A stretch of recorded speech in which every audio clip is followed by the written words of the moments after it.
Bonjour à tous, j'espère que vous allez bien. Alors, aujourd'hui, je me retrouve au Titleist Fitting Center à Chantilly. J'ai le plaisir d'être accompagné de deux personnes incroyables. Mon papa, Marc, papa, j'espère que tu vas bien, et Benoît Delcamp, Fitting Expert.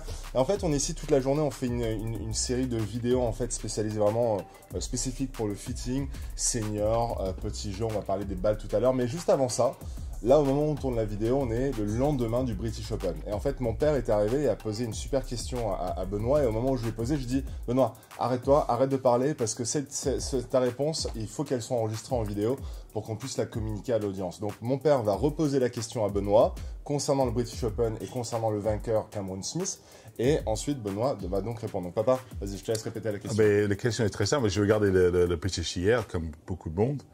Et avec les close-up, avec les caméras, on voyait bien que Cameron Smith, il jouait avec un Titleist, bien sûr, et avec un chiffre rouge. Et tous les autres, j'ai marqué, en tout cas, tout ce qu'on a vu, c'était les Titleist avec le chiffre noir. Comment tu peux nous expliquer ça? Alors, il y a différentes explications, notamment, premièrement, c'est la différence de couleur que tu as pu remarquer. La Titleist avec le numéro rouge, la Titleist Pro V1X, et la Titleist avec le numéro noir, c'est la Titleist Pro V1. Donc c'est deux modèles de balles les plus performants de toute la gamme Titleist. En revanche, les deux balles ont des caractéristiques de vol, de taux de spin et de feeling totalement différents. Et là, pour le cas de Cameron Smith, qui joue la Pro V1X, le numéro rouge, même si c'est un Lynx, même si de temps en temps il peut y avoir du vent, différentes conditions, Cameron Smith veut vraiment garder une trajectoire plus haute avec un peu plus de spin parce que probablement il a besoin de contrôler plus facilement ses balles sur les attaques de green et le feeling aussi quelque chose d'un petit peu plus ferme.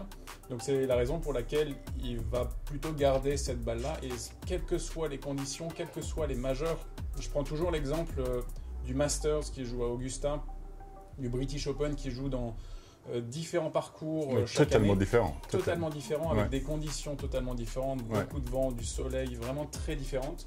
Les joueurs ne vont jamais changer de modèle de balle, ils vont toujours rester sur le même modèle de balle entre ces deux majeurs.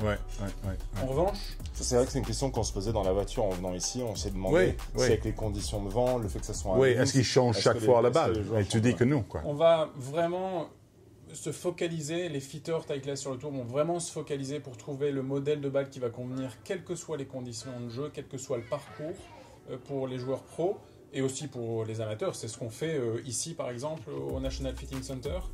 Mais ce qui va être très différent entre ces deux majeurs, c'est surtout la composition du sac qui pour le British Open, on va avoir beaucoup plus de fer parce que dans des conditions de vent, même s'il fait beau, on va pouvoir la faire beaucoup plus basse, beaucoup plus roulée. Et au Masters, on va voir aussi beaucoup plus là des balles qui vont être beaucoup plus hautes avec beaucoup plus d'hybrides, beaucoup plus de bois pour que la balle se stoppe beaucoup plus facilement sur les attaques de green. Donc lui, il peut faire une balle effectivement qui est dans une trajectoire plus haute avec plus de spin. Avec plus de spin. Parce que Cameron Smith a besoin de ça pour son jeu et quel que soit le parcours, lui, il va vouloir garder ses caractéristiques. Il va travailler ses trajectoires avec sa technique. Mais en tout cas, en termes de vol de balle, de spin, c'est vraiment la Pro V1X qui correspond à ce que lui recherche et aux data et aux performances qu'il veut. Donc, il va vraiment se focaliser sur garder le même modèle de balle, quelles que soient les conditions. Alors, si vous voulez voir le reste des vidéos, du contenu qu'on va tourner ensemble, vous voyez, c'est dans cette dynamique de conversation en fait, mais tout ça dans le but de vous aider vous. Parce qu'on sait qu'aujourd'hui dans le monde du fitting, il y a tellement de possibilités, il y a tellement de choix et ça devient très complexe pour les personnes qui s'y connaissent pas forcément. Et c'est pour ça qu'on demande j'ai appelé Benoît il y a quelques temps, je lui ai dit est-ce qu'on peut passer une journée ensemble pour faire des vidéos pour simplifier finalement l'information pour vous. Donc si cela vous intéresse, tout ce que vous avez à faire, c'est que vous vous abonnez à la chaîne YouTube en cliquant en dessous au-dessus, il y a un lien. Et en fait, sur la chaîne YouTube, vous trouverez en fait toutes les vidéos qu'on va tourner avec Benoît sur comment choisir sa balle, comment choisir le bon wedge. Et encore une fois, tout ce contenu, vous l'avez à disposition en cliquant sur le lien juste en dessous et en vous abonnant sur la chaîne YouTube. Benoît, c'est la première vidéo. Merci beaucoup. Merci à toi. Papa, tu vas continuer à t'échauffer. Là, on va taper le On y va. On se retrouve dans une prochaine vidéo.